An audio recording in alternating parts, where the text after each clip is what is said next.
Hey guys, welcome or welcome back. Today we are going to do a $25 Thanksgiving dinner.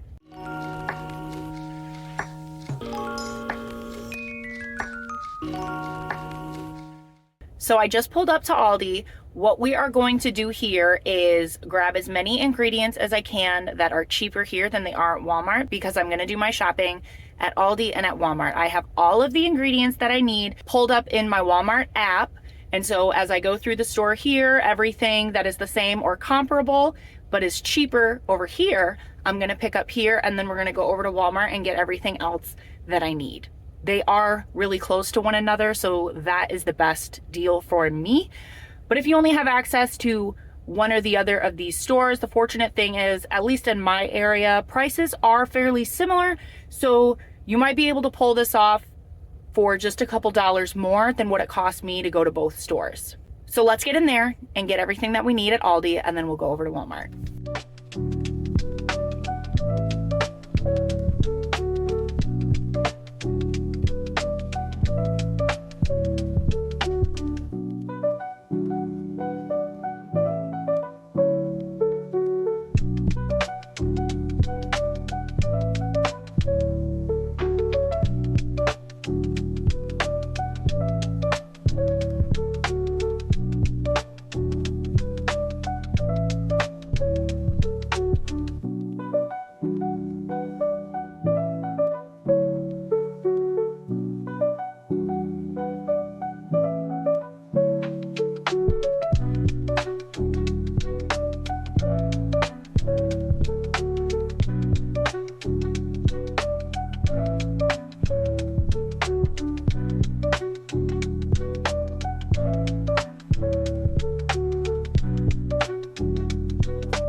So it is the next day in the morning. Yesterday, I went to Aldi and Walmart and picked everything up. My total for all the ingredients that I needed was $23.99, and that does include a dessert. The reason I picked up chicken quarters, I know a lot of people turn their nose up at chicken quarters, they're yucky, blah, blah, blah. We're gonna do something totally different with them. So I promise it's worth it. Stick around. But the other reason I got chicken quarters, even when ham or something is a more inexpensive choice, my husband hates ham, doesn't like it. And I'm not going to make something that he's not going to eat because Thanksgiving is about family and spending time together and being thankful for the ones that you love. And I have noticed in a couple of the stores I shop at, they're already running out of the smaller birds, like the smaller turkeys. So if you only have $20 to $30 to buy Thanksgiving dinner for your family, and a turkey is $18 or more, that just kind of blows your entire budget. And like, what are you gonna do? Disregard the sides for a turkey? No. As far as I'm concerned, the sides are the best part. I know that that's a hot take, and some people might be like, no, you absolutely have to have turkey, and that's fine. Get a turkey. No one's telling you you can't get a turkey. I'm just trying to show some alternative options for people that maybe do not have access to a turkey, don't like ham, people that can't eat pork. All of those things are dietary restrictions sometimes. So let me show you what I got.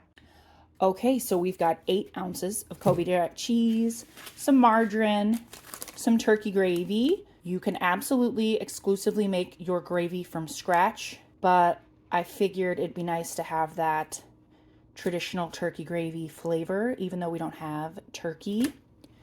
Box of mashed potatoes. This was completely fine until my child sat on it.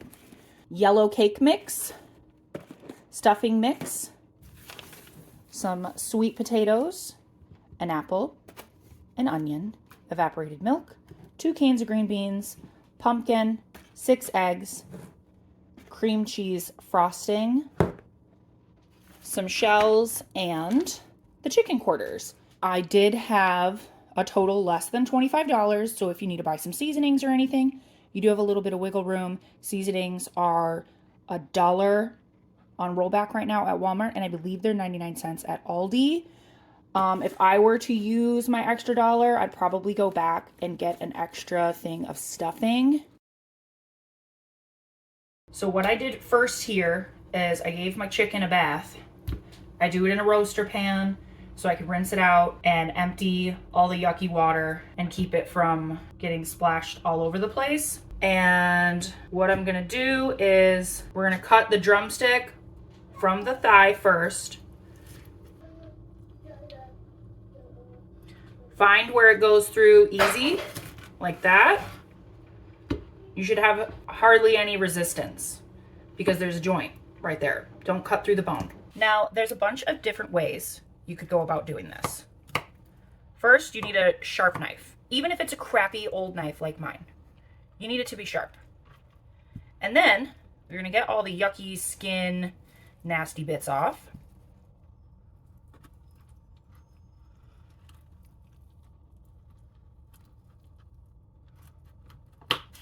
Like that. And then there's a bone right here that connects to this bone that runs through the thigh, about right here. So how I like to do it is press. So I just take my finger like this and press forward so that it kind of separates this area. And you're just gonna run your knife, literally just kind of like scraping it down.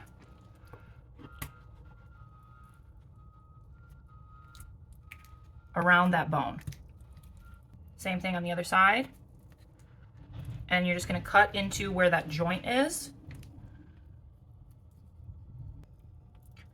And now it's kind of loosened up, and you just run your knife behind that. So there's your joint piece that connects, and you're just gonna run your knife through it and disconnect that. Kind of just pulls off. And save this for broth. And then you've got your rough side and your flat side, and I just cut all these little fat bits off.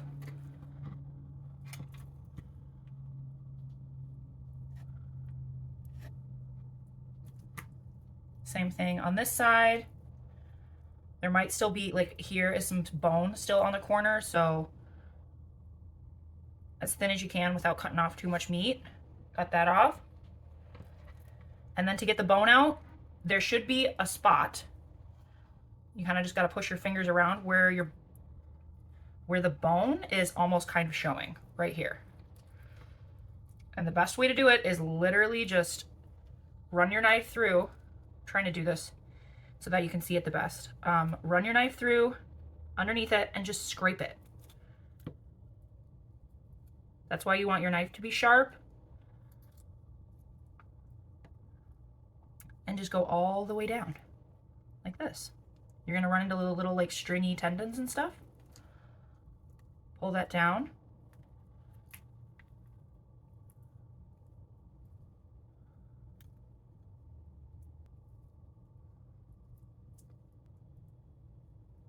And then I just push my knife through underneath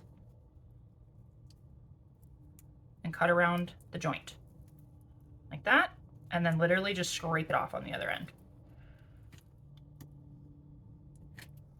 Like that. What is it, Bubba? Then this is what you are left with. It's not as pretty as a store-bought boneless skinless, but it's cheaper. And it tastes just as good. What's up, my little man? Oh, yeah? Okay. Here, let me come help you, okay? I'm on my way. Cut this little piece out right here. And then I'm going to cut this off just so it's pretty. Same thing over here. Cut out this center bit.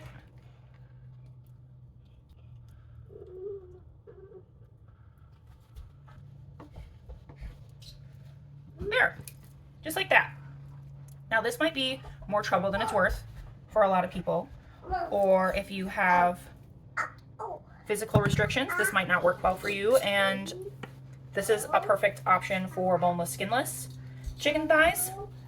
But with the budget that we're working with, this is what I chose to do, and it's a good opportunity to teach you how to debone a chicken thigh. But yeah, so we're gonna set these bones aside, skin aside over here, Okay, so here is a much better example of what it should look like after you get everything cut off.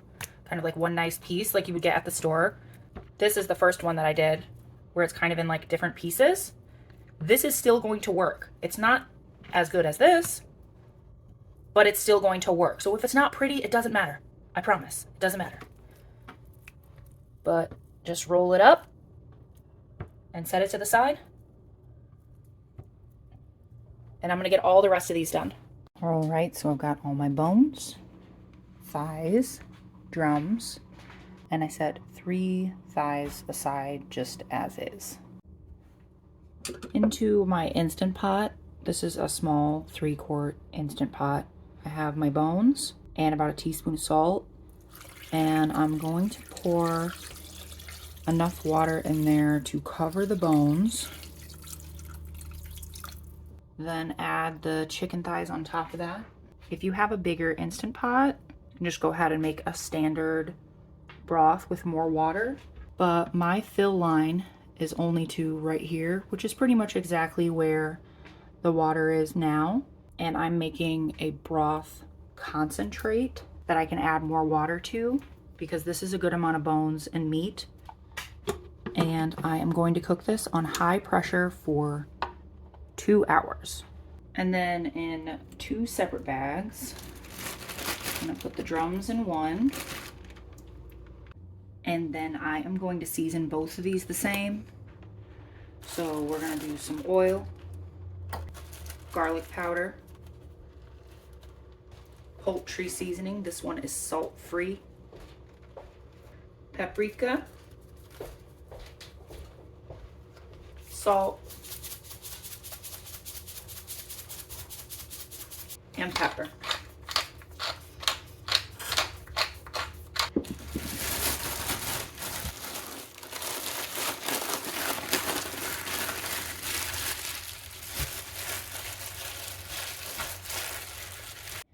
And then I'm just gonna take both bags of chicken and put it in the fridge to sit and marinate in these seasonings for a few hours. Okay, so the first thing we need to do is get our cake in the oven. We're gonna make a pumpkin cake for dessert. So we need a 1/2 cup of oil. 1/2 cup of all oil. Just all the way in. Thank you. A 1/4 cup of water. 1/2 cup of oil, 1/4 cup of water. And then I'm gonna crack 4 eggs. Can I crack one? Yeah, just hold on. Let me get. I want to crack the last one. You can crack the last one. Yeah. Okay, that's 3. Yep. Last one. There you go. Thank you. Ooh. Look, Mom. I see. And we're gonna make a layered cake. Ew. The shell goes in the garbage right next to you. We're gonna make a layered cake, but if you don't want to make a layered cake and just want to make more of a 9 by 13 cake, you can just do 2 eggs, the entire can of pumpkin, and the full box mix with like a 1/4 cup of oil, and mix that together and put it in the container or the baking dish. Bake it for 30 minutes or so. You can add whatever seasonings you want, and that will be more of like a bar cake, but we are making a traditional fluffy cake. So I'm gonna blend these nice and whippy. Ooh, it smells good. Okay. Yep, we're gonna add in our pumpkin. Go ahead. I want to try. Okay, go ahead.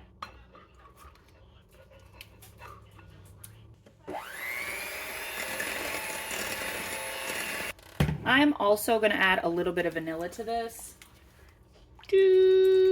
That sounds good. Now we're gonna add our box cake mix. This is a yellow cake mix. Oh, Kaizen, don't do that on your feet, buddy. Okay, we're gonna do 2 teaspoons of pumpkin pie spice. I want to.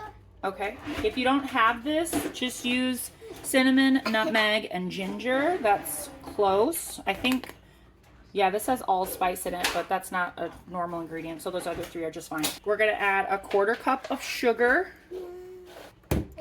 The sugar isn't absolutely necessary, but it does help sweeten up the additive. that's coming out from here smells so good. What's that? I just want to eat. These are 6-inch cake pans. 8 is standard, I think, but I use 6-inch because these are perfect for like kids' birthday parties and stuff. I'm just gonna use 2 of them. Oh yeah, and these are greased and floured, and then I have a liner on the bottom. All of that isn't necessary. You can just do the grease if that's what you got. I'm just eyeballing half and half. Like the ones on the top. This one has way more than this one, so I'm gonna do a little scoop out and put it in here. Yep. Whoa! This cake will be so good. I hope so. I've only ever made this in cupcake form before. All right, these are going in my 350-degree oven. I'm gonna start with 40 minutes and we will see where we're at. Okay, now while that cake is in the oven, I'll show you a little bit of prep that I got done. I took my can of evaporated milk and I added 1 equal can of water to it and mixed it up so it is more like a true milk. This is our broth. It's very salty. We're not using it as is. We're gonna add more water to this for anything we need broth in. This is the meat I took off of those 3 chicken thighs that were in there. And then I also cooked the entire box of shells. Okay, I am going to get the mac and cheese going and I'm gonna do a custard base for the mac and cheese. So I'm cracking this egg in here and I'm gonna mix it up really, really well. And then I am going to grate up this entire block of cheese. I chose Colby Jack because it's 2 different kinds of cheese and I obviously could not fit 2 full blocks of cheese in the budget, so this is what we're doing. Flecky bits of cheese I already put in there, but I'm gonna season this with a teeny bit of mustard powder, a little garlic powder. That's probably 1/4 teaspoon. Some salt and pepper. Let's go with 1/2 teaspoon of salt. Crack in as much black pepper as you like. Put about a 1/4 teaspoon of chili powder in there. Mix that up. And then we're gonna add 3/4 of the cheese into this. Okay, I've got my greased baking dish here.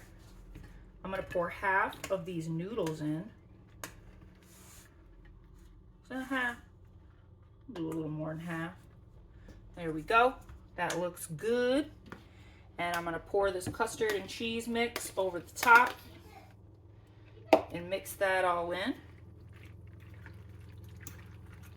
Make sure that's pushed into the milk as much as you can get it.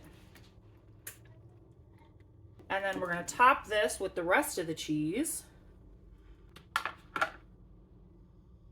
Thank you. This is one of those dishes that I would love to have access to more ingredients, more cheese especially, but I'm trying to keep it as basic as possible with what people might have in their kitchens already. Obviously you could make a roux, but I figured this might just be the easiest instead of less stovetop items. Okay, so I'm just gonna set this off to the side and get other things moving. All right, so I'm gonna take about 1/2 of this onion, a little less than 1/2, and I'm gonna dice this up.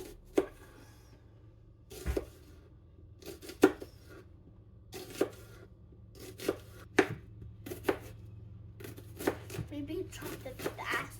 I can't chop it faster, this knife is too dull. Didn't think about sharpening it before I started using it. Flip, maybe like a good shot. Yeah, but you have to have a really sharp knife if you want to do that. And I do not have a sharp knife. Fingers. You need to get your fingers away from this cutting board. And I'm going to put these in a pan with a couple tablespoons of this margarine to soften them up nice. And then my son took a bite out of this apple. Well, he tried to. So there's that. But I am going to cut that out of there, the brown bit, and peel this. And then I'm gonna dice this up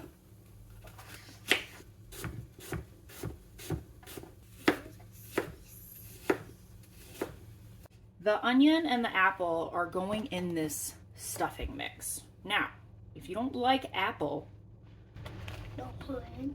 exactly, don't put it in there. Or you could use acorn squash, or you could use, but this stuffing is actually going to be stuffed into the chicken thighs, and we're gonna make them more of a holiday treat type chicken thigh than just a normal run-of-the-mill chicken thigh, and that's what's kind of making them festive. You could use cranberries or something like that as a more traditional alternative, but we don't really care for the cranberries, so this is what we are using. And it's just gonna give some more depth and flavor to this stuffing mix. If I was gonna do this on the side, there's no way I would be putting apple in it.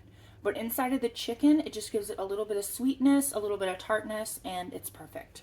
There's already a tablespoon and a half of butter in with the onions, and this stuffing mix calls for a 1/4 cup, which is a half a stick.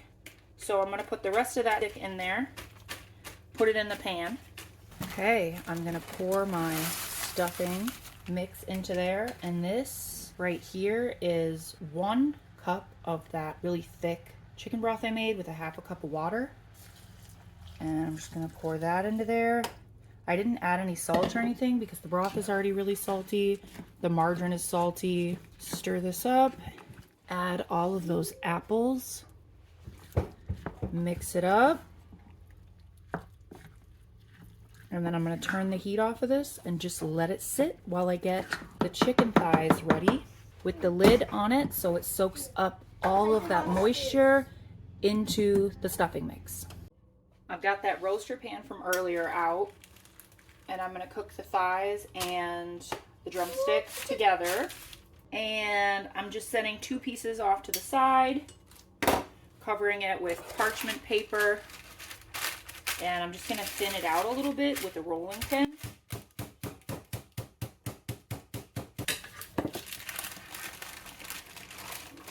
And then I've just got some of that stuffing. This pan, I don't know if I can. And I'm gonna put that right in the middle here. Maybe just hold it on the handle. There. And it looks good. And you're gonna need some toothpicks or butcher's twine for this. But I'm just gonna roll this up together.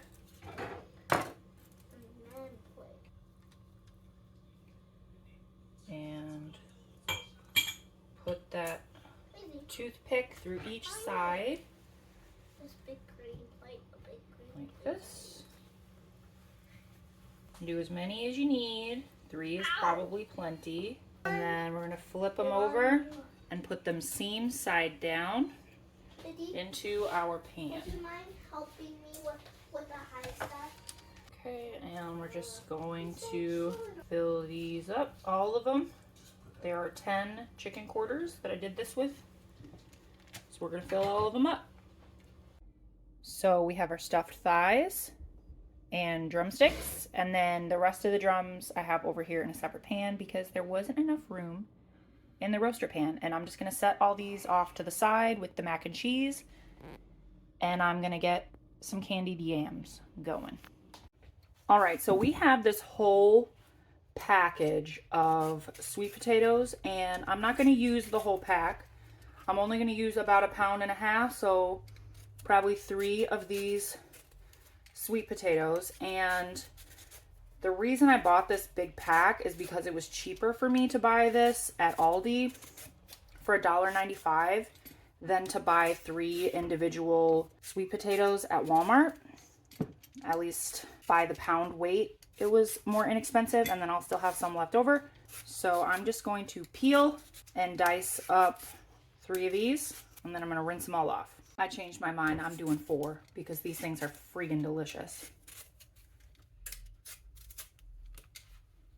All right, so I'm just gonna cut the ends.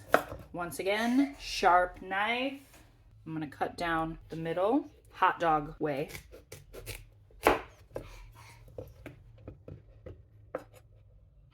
And then I'm just gonna chunk these up.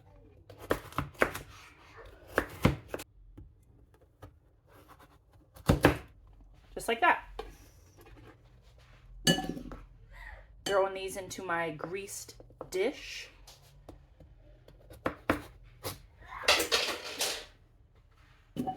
Okay, I'm just gonna let this sit here for a minute and we're going to get the brown sugar and stuff going to pour over the top.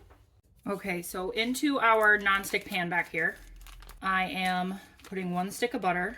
I feel like I've washed this pot like 4 times today. 1/2 cup of regular, oops, oh no, white sugar. Okay, that's a little more than that. This is on less than medium heat, by the way, too. It's not on low because we want it to get hot, but we do not want this sugar to burn. That'd be the absolute worst. And then we need 1 cup of brown sugar. So 1.5 cups of sugar total. And if I had more counter space right now, I would be doing this over the counter, but I'm doing it the most obnoxious way possible. And so that margarine is gonna melt in there. We're gonna add a little bit of vanilla. It's about a teaspoon. And then as this melts, we're going to keep stirring it up nice and smooth until a really pretty brown caramel forms. I'm also going to add about a teaspoon of cinnamon and about 1/2 teaspoon of nutmeg. You can add more or less depending on your preference, but this is going to cook for about 5 minutes until the sugars have started breaking down and the butter is completely melted.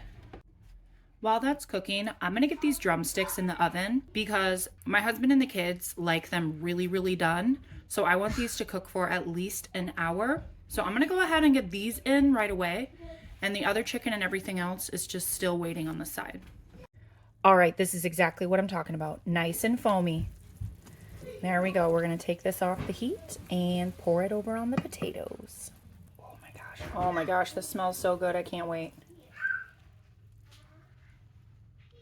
This is one of my favorite side dishes. I asked my husband, which would you prefer, macaroni and cheese or sweet potatoes? And he said, both. And I said, bet. I will figure out a way to make it happen. So stir those up. Put some foil on top and set them off to the side. Okay, so we have our sweet potatoes. We have our chicken, our macaroni and cheese. I am going to make some chicken noodles with the rest of the chicken that I had and the rest of the noodles. There's a little bit of stuffing left. On the stovetop, we still have to do our mashed potatoes, our green beans, and our gravy. But these aren't gonna take very long. I wanna get everything cleaned up, some dishes put away, and then I'm gonna get this stuff in the oven. And I will let you know how much time each of these are going to need. Our oven is on 400 degrees. And I think at the longest will probably be 45 minutes. So I'm gonna give myself about 20 minutes to clean up, put stuff in the oven, and we'll get these going. Oh yeah, and I forgot my cakes. They took probably about 55 minutes. They're cooling in the refrigerator right now because my house is pretty warm, so otherwise they wouldn't be down to temp in time. So I'm just cooling these upside down in my fridge. Leave the sweet potatoes another stir. I'm gonna put these in the oven. These are gonna take about 45 minutes, and halfway through I'm going to stir them. I'm just gonna do a quick cover on this. Kind of the same thing. I'm gonna cook them for about 25 minutes covered. And then I'm going to take the top off of this. And then I'll put those back in the oven with no foil on top. And then that is when the macaroni and cheese will go in as well. All right, so that stuff is in the oven. I'm going to get my frosting going for my cake because my cakes are almost cooled. To make it taste a little bit more like real buttercream, we're gonna whip up some margarine. Obviously, butter is better, but that's not what we're working with right now. So I'm gonna whip this up. And if I were doing this with real butter, I would put an entire stick in. But because this is margarine, it is saltier and obviously more fake tasting. So I'm just gonna use half of that stick. Okay, and I'm just gonna whip a bunch of air into this and give it more volume. All right, we've got our frosting. This was about 5 minutes. Scraping the sides down as I went. And then I'm gonna cut the tops off of this so that the cake sits flat. It's still a little warm, but it'll be okay.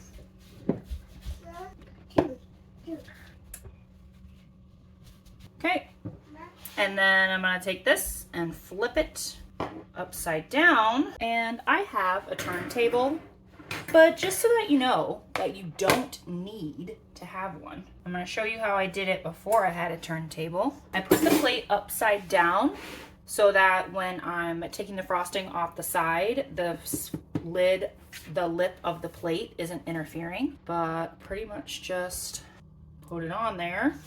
And I have an offset spatula, but you could use just a regular knife.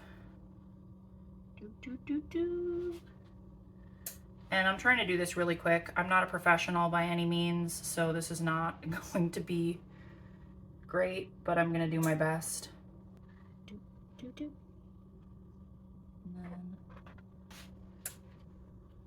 And then you just kind of slowly spin it around. And actually there was some pumpkin puree left over. So if you wanted, a really delicious idea would be like if you had cream cheese or something, to whip the cream cheese and the pumpkin puree together with some brown sugar, maple syrup, powdered sugar, some of the frosting, and whip that all up together, and then do that as a filling in the interior instead of just the frosting. So usually when you do a cake like this, you're gonna do a crumb coat and let that cool, and then do another coat on top of it, but I don't have time for that or enough frosting, so this is where we're going. All right, just do this on top, make it look at least a little bit decorative, and then I'm just gonna take a little cinnamon and sprinkle it on top. Look at that! We got a pumpkin cake. How cute! I'm gonna put this in the fridge. All right, my timer is about to go off. Oh, so I'm gonna check these first. Ooh wee, ooh wee, ooh wee. Good, lots of yummy juices. They look perfect. Okay, I'm gonna take this off, and I am going to put these back in the oven for another 25 minutes. Our sweet potatoes. So I am gonna put this back in there. 5, I'm gonna push this into the back, and I'm gonna put that macaroni and cheese in there too. Okay, so I have all 3 of my burners going here. I'm gonna just try, here is my chicken broth. I have about a half a cup set aside for gravy, but I'm also gonna have chicken drippings from the pan. So I just need a little of this. And I'm gonna put this in here. Oops. Okay, and then the noodles are going in. And I've got this chicken down here. I'm gonna break it up. And then I'll put that in there. I'm gonna add some more water. Now, I know that chicken and noodles or turkey and noodles is not a traditional Thanksgiving side dish, but it is in my family. My family in Kansas City, every year that we would go to Thanksgiving, we had chicken and noodles with big, thick homemade egg noodles. I mean, it was so thick, it was like gravy.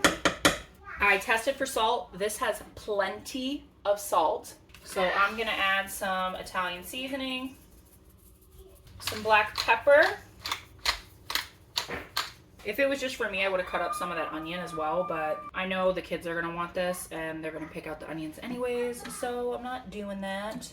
I am going to make this entire box of mashed potatoes. It says the entire box, I need 6 cups of water and 3 cups of milk and 9 tablespoons of butter. So maybe I'm not gonna do the entire box because I know that's gonna be a lot of, nah, we're doing the entire box.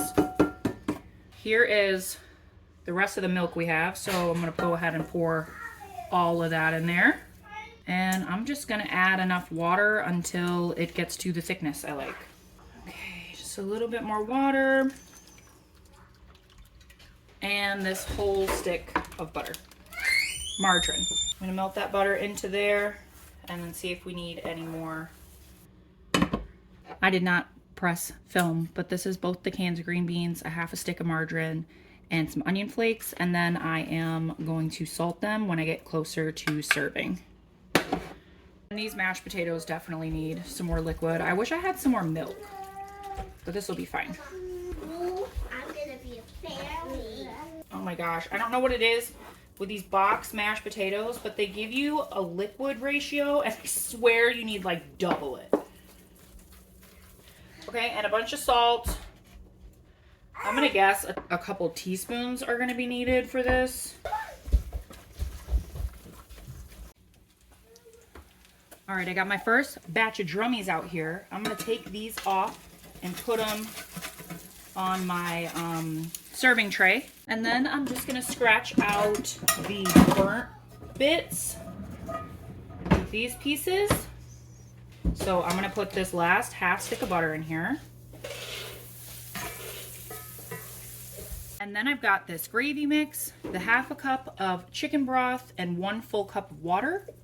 I'm gonna shake this up and just deglaze that pan and get all those flavor bits up. Pour this in there. I'm gonna do it slowly just to make sure it doesn't clump up.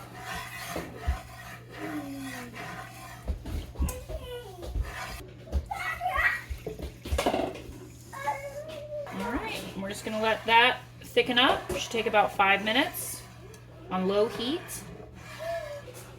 All right, you guys, this is everything. We have a full feast of food.